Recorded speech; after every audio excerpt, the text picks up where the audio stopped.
RTI Live News. Ask for right. RTI live news కి స్వాగతం. కొమరం భీం ఆసిఫాబాద్ జిల్లా సిర్పూర్ నియోజకవర్గంలోని చింతమానేపల్లి మండలం డబ్బా గ్రామ నివాసురాలైన ఎస్టీ వాడకు చెందిన ఏలాది కమల గత సంవత్సరంలో వర్షాల వల్ల గోడలు కూలిపోయాయి.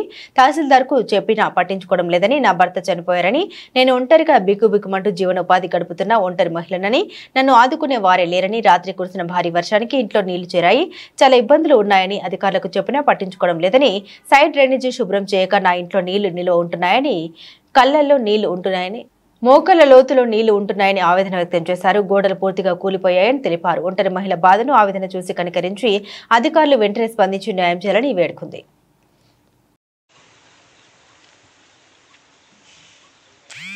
ప్రతి సంవత్సరం నీళ్ళు దొరుకుతాయి, నన్ను ఎవరు పట్టించుకోలేదు, నాకు పింఛన్ లేదు, నా భర్త చనిపోయిండు, గోళ్ళని పడిపోయినాయి, నాకు పింఛన్ లేదు సార్, నాకు ఏం లేదు, నన్ను ఎవరు పట్టించుకుంటలేదు, నాకు జ్వరం కూడా వస్తుంది సార్, 15 రోజులు అయితే నన్ను ఎవరు పట్టించుకుంటలేదు, నీళ్ళల్లో ఉంటున్నా, ఎవరింటికి పోయి పండాలి, నా కొడుకులు లేదు.